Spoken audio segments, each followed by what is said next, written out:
Estudo 6.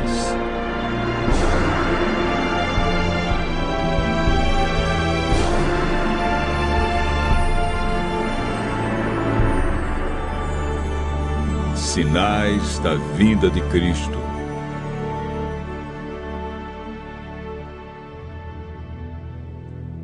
Estando com os discípulos no Monte das Oliveiras, Jesus ouviu deles a seguinte pergunta: que sinal haverá da tua vinda e da consumação do século?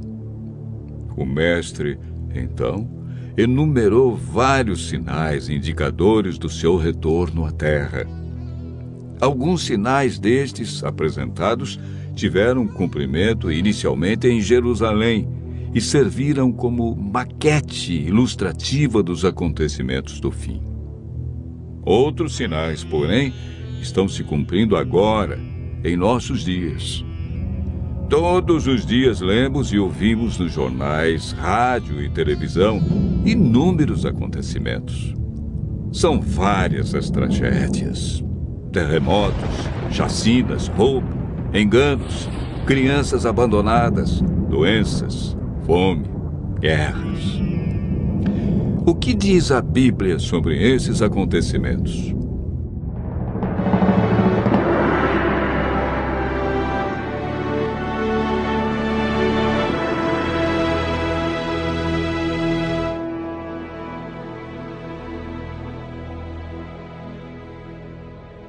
Vamos analisar os sinais que antecedem a sua volta em 3 partes.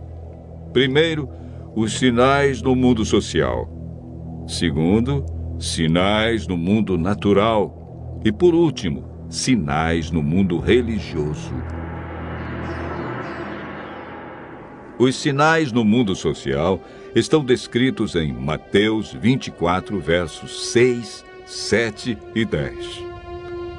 Jesus profetizou que antes de sua volta, o mundo estaria envolvido em guerras, fome, nação contra nação, reino contra reino, traição e ódio entre as pessoas. Na segunda carta de Timóteo, capítulo 3, versos 1 a 5, nos fala de tempos difíceis. Desemprego, fome, pessoas egoístas, avarentas, pessoas blasfemando de Deus, filhos desobedientes a pais, homens sem domínio de si. Esses sinais no mundo social são provenientes da obra de Satanás e não de Deus. Na segunda parte do nosso estudo, falamos a respeito dos sinais no mundo natural. Mateus 24, versos 7 e 29, fala de sinais que estão acontecendo e que já aconteceram. No dia 19 de maio de 1780, o sol escureceu. Esse dia ficou conhecido como o Dia Escuro. Na região leste dos Estados Unidos, tão densas eram as trevas que as lamparinas foram acesas ao meio-dia. A lua, embora fosse cheia, negou-se a iluminar. A ciência não conseguiu explicar esse fato sobrenatural, mas a Bíblia o apresenta como um dos sinais que antecede a vinda de Cristo. Em 13 de novembro de 1833, ocorreu uma deslumbrante queda de estrela jamais vista. Esses sinais já se cumpriram uma vez, mas antes da vinda de Jesus se repetirão com maior intensidade. Os sinais no mundo natural, como terremotos, enchentes e grandes calamidades que matam milhares de pessoas, indicam que Satanás está agindo até mesmo na natureza. Tratamos na terceira parte do nosso estudo sobre os sinais no mundo religioso. Mateus 24, versos 4 e 5, fala sobre o engano religioso que haverá no tempo do fim. Mateus, capítulo 24, verso 11, refere-se ao aumento das religiões. Somente no Brasil existem mais de 1.500 religiões cristãs. No mundo, são mais de 35.000 religiões cristãs.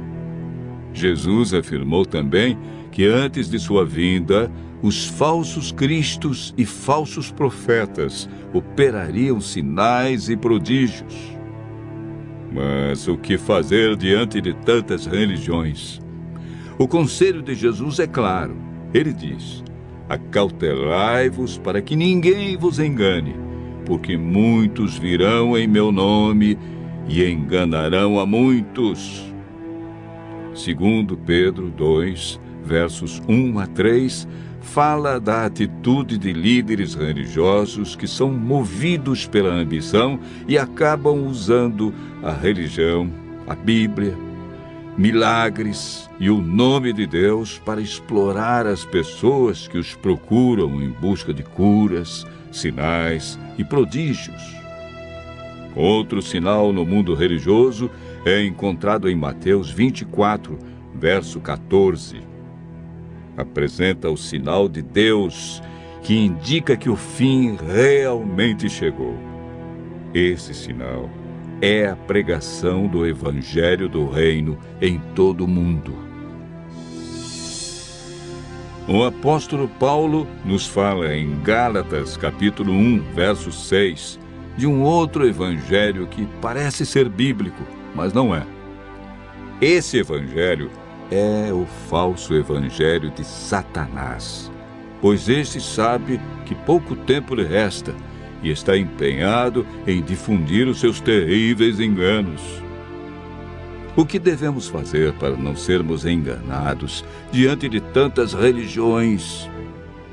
Em 1 João, capítulo 4, verso 1, encontramos a resposta. A Bíblia nos orienta a provar se os espíritos provêm de Deus ou não, ou seja, comparar. Aquele que quiser fazer a vontade de Deus deve comparar a doutrina da Bíblia com aquilo que outros ensinam.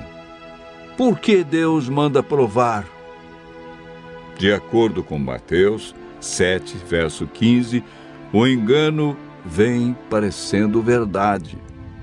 Vimos que os sinais preditos por Cristo estão todos se cumprindo, indicando que em breve todo o mal do universo terá seu fim. O que está faltando para Jesus voltar? Primeiro motivo: o Evangelho verdadeiro precisa ser levado a todo mundo.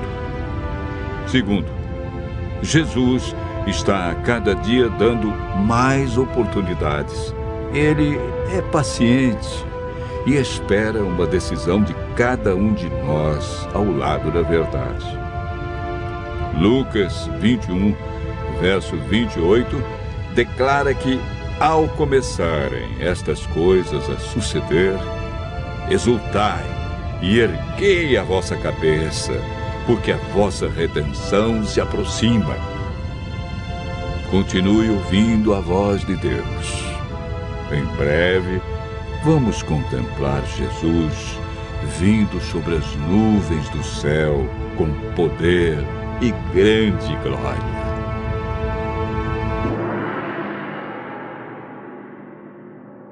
Você acabou